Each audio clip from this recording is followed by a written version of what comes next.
kuwa 21 Kamena mu mwaka wa 2001 izuba ryazimye ku manywa y'ihangu. Ntihari mu ijoro kandi ntihari mu mvura, ahubwo hari ikintu cyapfukiranye urumuri simenyereye. Amajwi y'inyoni aratuza, imitima y'abantu ishya ubwoba, nk'aho igihe cyari gihagaze. No mu Rwanda byari uko, ariko icyateye ubwoba kurushaho suko izuba ryazimye, ahubwo ni ibyatangiye kuba nyuma y'uwo mwanya. Ese byari ibisanzwe bya siyanse cyangwa hari umuryango w'ibanga wafungutse abantu batamenye? Uyu munsi ngiye kukubwira inkuru itarigeze ivugwa cyane ariko yagiye igarukaho nk'ibihe bidasanzwe byabayeho mu mateka y'isi. Inkuru y'umunsi izuba ryahindutse umwijima, ariko mu miterere y'abantu benshi byabaye isomo ridasobanutse rigahuza siyanse n'ibitekerezo by'amayobera. Iki kiganiro kandi twanagisabwe n'umwe mu badukurikirana hano kuri chaîne yacu ya YouTube. Murakaza neza ku Mayobera TV, urubuga rwihariye rugamije gucukumbura no kugaragaza ibintu bihishe, amabanga atavugwa n'amayobera akomeje kuyobera isi n'abantu bayo kuva kera kugeza uyu munsi wa none.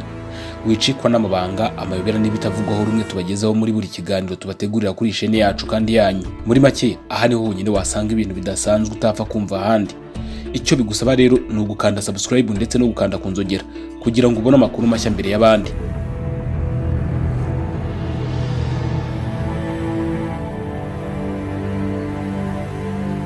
Kuwa 21 Kamena mu mwaka wa 2001 ntiwari umunsi usanzwe. Habaye ubwirakabiri butavuzweho rumwe n'abatuye isi. Abahanga n'abashakashatsi byarabashobeye. Niba wari uriho icyo gihe ushobora kuba ubyibuka cyangwa se ukaba warabyumvise. Ubwirakabiri buheruka bwagaragaye mu bice byinshi by'isi ni ubwabaye tariki ya 29 z'ukwezi kwa gatatu mu mwaka wa 2025. Gusa ntabwo aribwo tugiye kuvugaho kuko ubu nta nubwo bwagaragaye ku bantu bose. Ubwirakabiri bwa 2001 bwageze mu bice byose by'isi kandi buba bumwe mu buteye ubwoba kurusha ubundi bwose bwabayeho mu mateka y'isi, harimo nk'ubwabaye mu mwaka wa 632 nyuma y'ivuka rya Yesu Kristo. Gusa aho ubwirakabiri bwari bwuzuye kurusha ahandi ni ukuvuga aho bwari bwije kurusha ahandi mu isi. Muri Amerika y'Amajyepfo mu gihugu cya Brazil byari biteye ubwoba, ariko mu bice bya Afurika nko muri Angola, Madagascar, Malawi, Mozambique, Zambia na Zimbabwe byari ishiraniro, kuko nka Zambia hari abavuye mu bindi bihugu baje kureba ubwirakabiri bwaho. Aha niho abantu bashobora kuba barabonye ubuzima bw'isi buhagarara mu mwijima w'iminota mike hagati y'amasaha 2 n'amasaha 4 bari mu kabwibwi k'umwijima. Mu Rwanda ntabwo bwari bwuzuye, bwari igice kimwe cy'izuba, ikindi ukwezi. Bwatangiye hagana saa 7:51 burangira ku isaha y'isa 10:25, bivuze ko bwamaze amasaha 2:34. Ubwirakabiri bugira ubwoko bwinshi, ariko nanone ntabwo turi bwinjire muri siyanse cyane. Akantu gato wamenya hano ni uko ukwezi kujya hagati y'izuba n'isi kukabuza urumuri rw'izuba kugera mu isi, cyangwa se rwanahagera rukahagera rudafite imbaraga z'ubushyuhe. Iyo ukwezi gupfutse urumuri rw'izuba rwose babyita total solar eclipse cyangwa se eclipse totale du soleil. Iyo ari igice aho kuba totali biba parisiere. Nubwo mu mwaka wa 2001 ubwirakabiri bwuzuye bwabonetse muri Afurika y'Amajyepfo no kuri Madagascar, igice cy'iki gikorwa cyabonetse mu bice binini by'isi.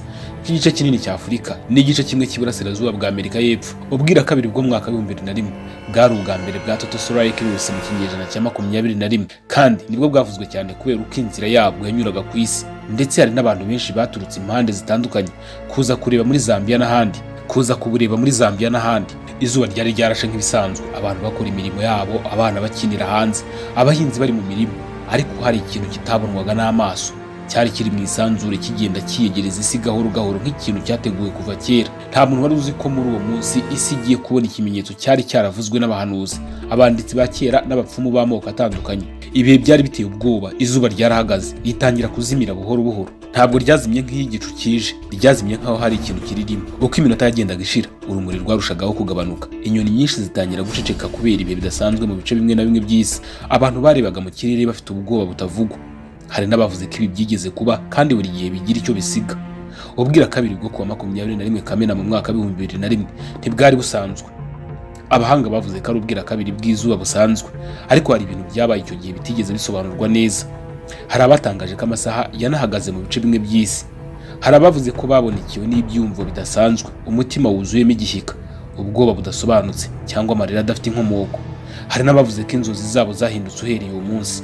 Icyumweru cyakurikiyeho mu bice bitandukanye by'isi habaye impanuka nyinshi zidasanzwe, impanuka zo mu kirere, impinduka mu buyobozi bw'ibihugu bimwe na bimwe, intambara zatangiye gututumba hirya no hino mu isi, nabyo ku mpamvu zidasobanutse. Mu nyandiko za kera handitse ngo izuba nirizima ku manywa isi izamenya ko hari umuryango wafungutse. Abantu bamwe bemera ko ubwirakabiri ari umuryango uhuza isi n'ibitagaragara. Igihe izuba ririho urwo rugendo ruba rufunze, ariko iyo riri mu bwirakabiri ibiri mu mwijima bihabwa ijambo. Niyo mpamvu mu mateka habaye ibitambo, imigenzo y'ibanga n'amasengesho y'ubwirinzi. ariko mu mwaka wa 2001 isi ntiyabikoze. Icyateye benshi ubwoba si ubwirakabiri ubwabwo, ahubwo ni umutuzo waje nyuma yabwo. Nta nduru, nta mvururu, ariko abantu benshi baragize bati hari ikintu cyahindutse. Hari abavuze ko kuva uwo munsi isi yinjiye mu kindi gihe gitandukanye n'icyari gisanzwe, igihe cy'intambara nshya, ikoranabuhanga ridasanzwe n'akajagari k'ibitekerezo. Ariko ukibaza uti ibi byari byarateguwe cyangwa byari byarateganyijwe? Uyu munsi hashize imyaka myinshi izuba ryongeye kurasa buri gitondo, ariko ikibazo kigumaho. Ese ubwirakabiri bwo kuwa 21 Kamena mu mwaka wa 2001 bwari ikimenyetso cyangwa ni isomo abantu batumvise neza? Abashakashatsi n'abahanga mu by'ikirere bavuze ko ubwirakabiri bwo kuwa 21 Kamena mu mwaka wa 2001 bwari total solar eclipse nk'uko twabivuze, cyangwa se eclipse totale du soleil. Ni ukuvuga igikorwa cya fizike gisanzwe. Umubumbe w'ukwezi wagenze imbere y'izuba, bituma habaho umwijima muto ku isi mu gihe cy'iminota mike.